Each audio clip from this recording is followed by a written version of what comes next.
Hello Battlefielders and welcome back. Today you're rocking it with Abel once again. We are on Seinne Crossing and playing some Conquest. I'm going to spend most of the round in the tank and well, this is hindsight. So I'm moving around straight to get the high ground on the A flag. This is my favorite thing to do, and big surprise, run into a tank. Now I prefer to run reactive armor, canister shell, and thermal optics. It's my preferred setup for a tank, pretty much any map.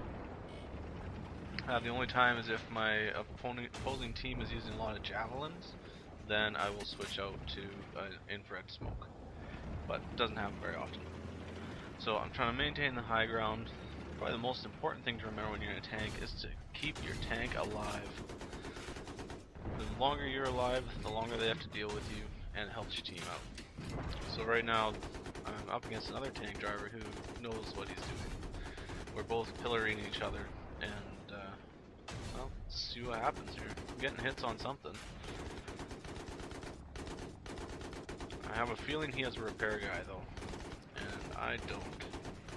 This is the one mistake I made when I started this round, is I didn't switch over to a repair torch. Whenever you're going to take a vehicle, like a tank, any armor, make sure you got a repair torch, because a lot of the time in pickup games like this, nobody's going to repair your vehicle for you. And occasionally, if you're lucky, you get a guy that will, and it's awesome. So, as you can see, I'm still battling this tank. We're both doing really good jobs of staying alive.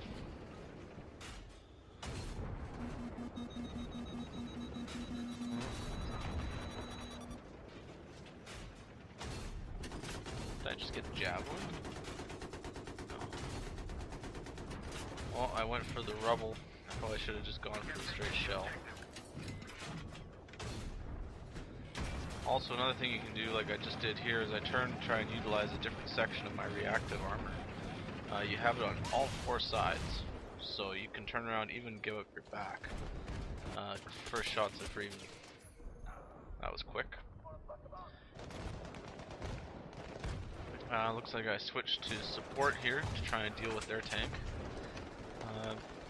It's up to you whether you choose engineer or support. I think support's more of, well, comes in handy every now and then, especially in longer drawn out games for ammo. That's a big thing. And as you can see, I threw ammo down right away.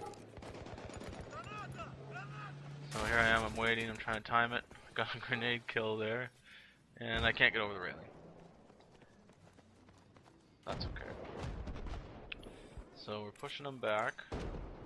I always like to grenade that if the opposing team has a... Whoa! That was a surprise. I didn't think anybody was in there. Check your corners. Alright, if you're not using thermals on this map or any other map with tanks, keep an eye out for mines. Especially, and pay attention to where your mines are, because your enemies can shoot your friendly mines and blow you up. So right now I'm actually in a danger zone, and I know it. So I'm not going to stay here for long. Put down some possibly suppressing fire, maybe catch somebody sticking their head up.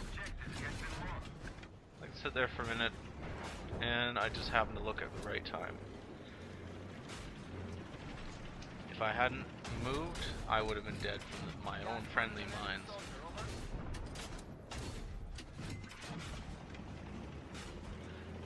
You always want to try and keep your distance as much as you can from the enemies when you're in a tank. You don't want to get right up close to anybody.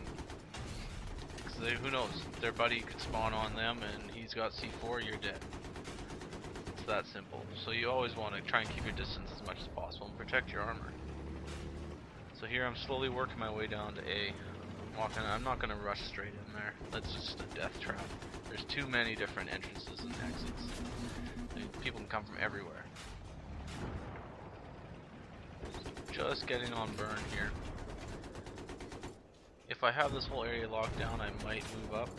As you can see, I know they're going to spawn behind that garage door and the garage door on the other side. So I'm going to want to clear those out.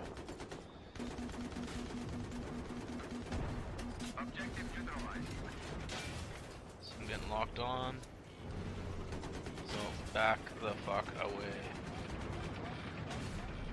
There we go. And if I had a repair tool, I could probably save my life here.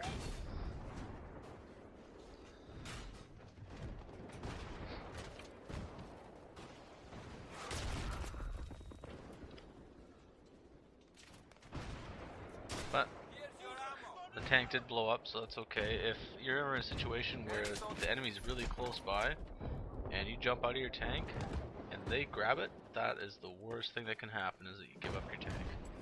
So if you're in a situation where they're close by me, they put C4 on it, stay in and die with your tank. Because if you give up your tank, you just about doomed your team.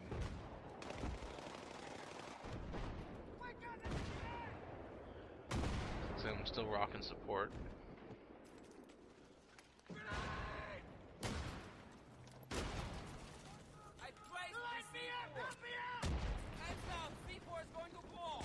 Checking that corner now, I guess I'm a little paranoid from earlier. But you really do, that's one of the most popular spots for people to hide out.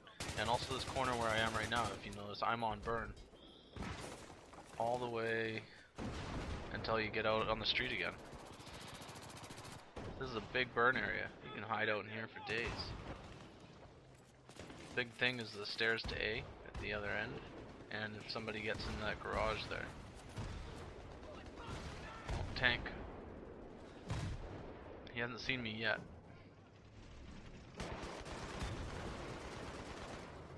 Oh, bad time.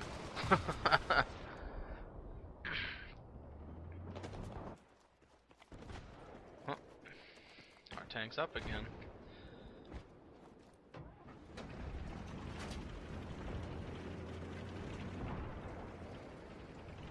So I know that their tank's up here, so I'm going to move down slowly, take out the infantry. Even one infantry putting an extra rocket into you can make a difference between winning and losing a tank fight.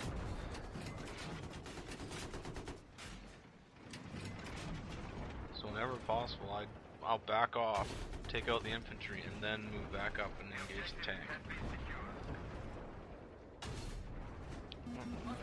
Oh, that was a canister shell, that looked neat.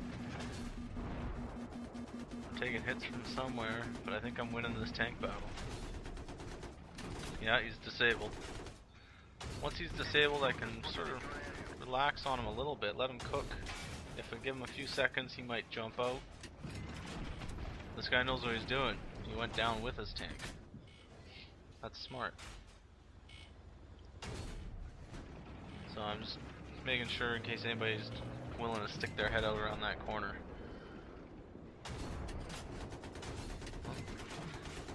See, guys come run up close, get away as fast as possible. I could have even left a little bit sooner there.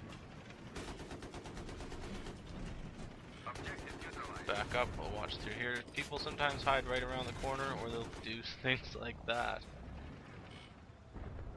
That's why I love canister shell so much. It's an instant kill for such a long range. And it works pretty good against helicopters and jets too. So back around. We're already capping this, so I'm going to move in fairly quickly, but I'm still going to watch my back.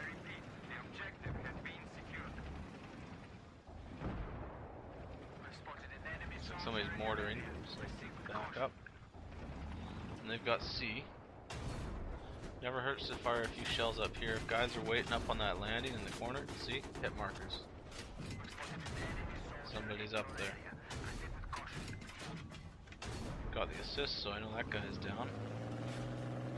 I'm gonna go back up and watch this so they don't start filtering out, but through the back alley from C towards D, right along the edge of our spawn.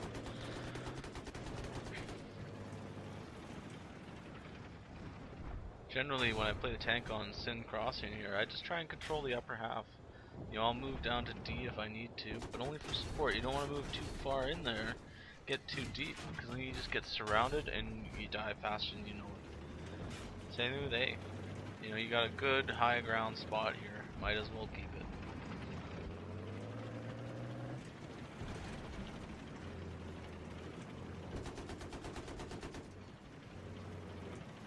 So I'm going to look around, check the other side again.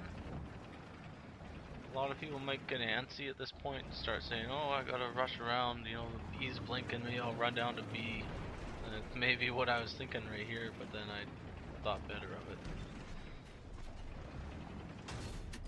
Check, maybe I can get a shot on their tank before it makes it over the bridge. Oh, there's somebody. Spot him. I hit the spot button so much, it's crazy. So a lot of the times I can't see people at greater distance, but you can spot them, and then you got a nice little red triangle to shoot at.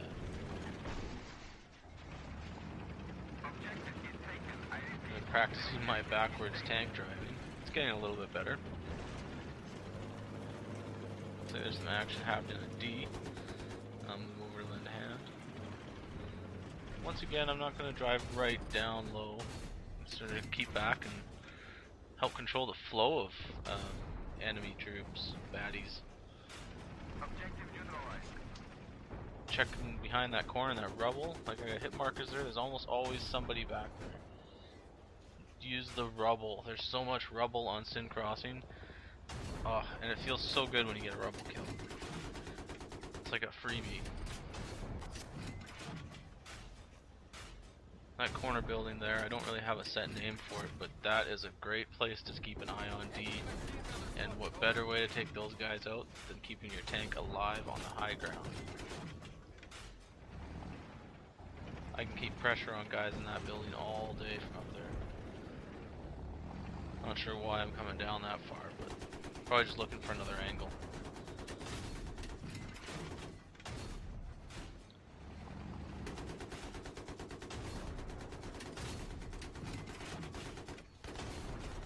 Another thing that I noticed is on this round, my passenger has proximity scanner set up, so we actually get the benefit of reactive armor and proximity scanner. If you play with a buddy, it's always a good idea to sort of decide who's going to pick what so that you can benefit from everyone's different setups. And they brought their tank up into the courtyard. That's awesome. Too bad for him, he can't fucking shoot down.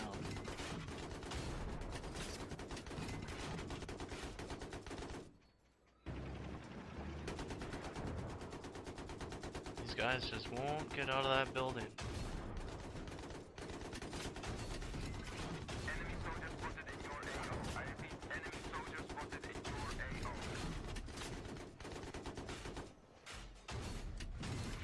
That's the canister shell.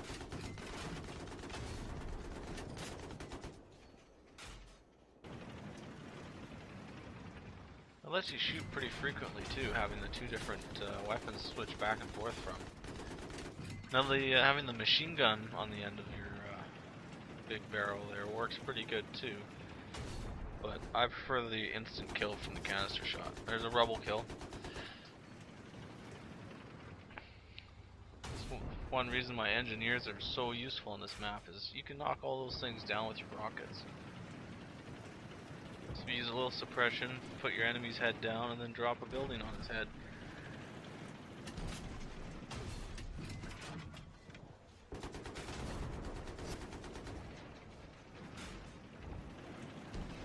So I'm moving back, check on C, notice it's blinking. Shoot a few spots here and there. If nothing else, I might be able to provide a little bit of suppression. Oh, we got a runner. Boom.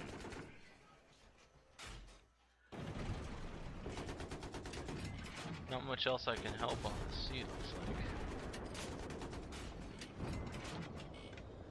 A and D. Blinking. I'm gonna go check out A. Never hurts to switch it up, but when you spend too much time on one side of the map, you totally lose track of what's going on the other side, and it can get you into trouble. So I try to move back and forth as much as possible, rather than just only push one side all the time.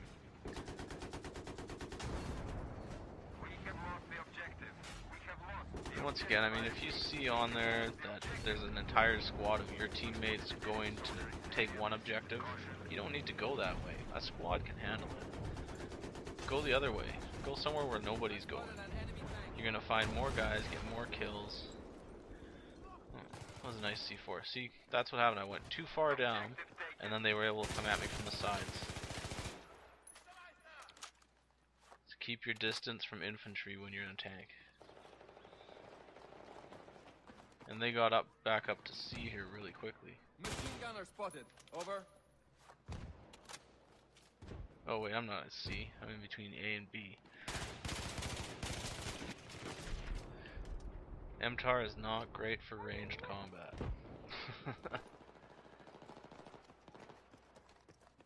But man, it shoots fast.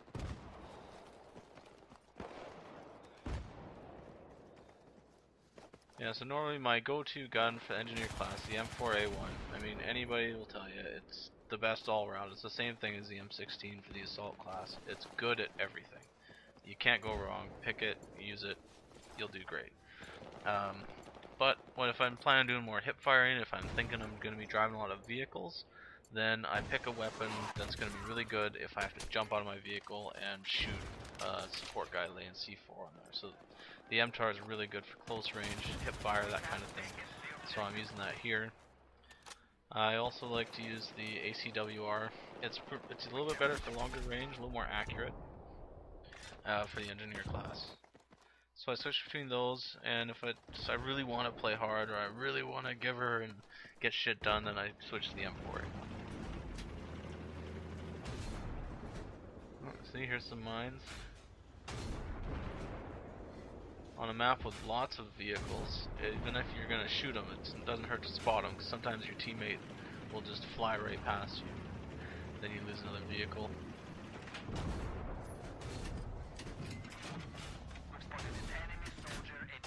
So once again, supporting my guys, giving them suppression cover, and anybody that sticks their head out is going to catch a shell in the head.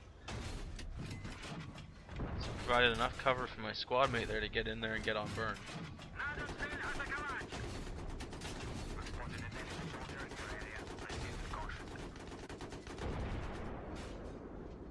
In any situation, like right now, the enemy's got 3 of the capture points. It's nothing to get freaked out about or hurry to the next place, because as soon as you rush anywhere, you're gonna run around the corner and somebody's gonna take your head off. Take your time, check your corners, move as a unit whenever possible, and you will live longer, shoot more people, and have a much better experience. See here, the nice thing is, my guys put the mines further down. They didn't put them on this up and down hill here, so I can still use this. But I gotta watch out, all these friendly mines could possibly kill me. But I can use them too. Keep that in mind, when you're in the tank, you hit that, it's a big bomb.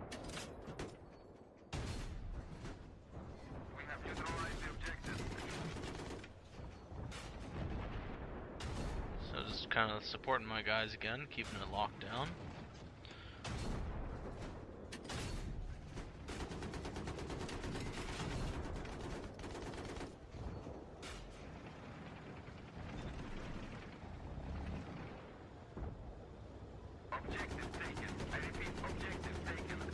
Alright, they got it. Practice my backward driving again. This time I'm going to kind of look where I'm going. Generally when I drive backwards, I just look at the mini-map. Any of the big obstacles that you're going to hit show up there, like busted up vans and whatever else.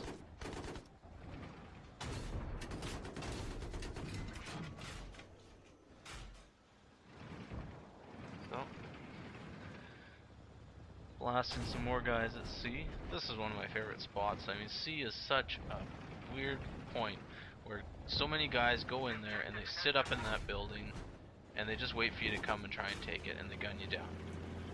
But the funny thing is, when they're up in that building, they're not on burn, so they're really doing nothing. All you have to do is go in the side, the one tunnel there. You can sit in the end of it and capture the whole point, and then they have to come out. Holy, I'm just fucking cleaning house here.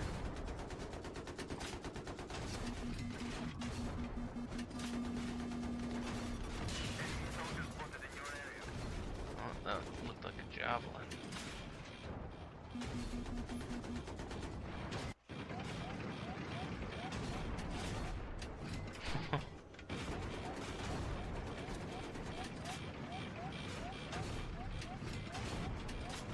Well, they're trying to get me, that's for sure.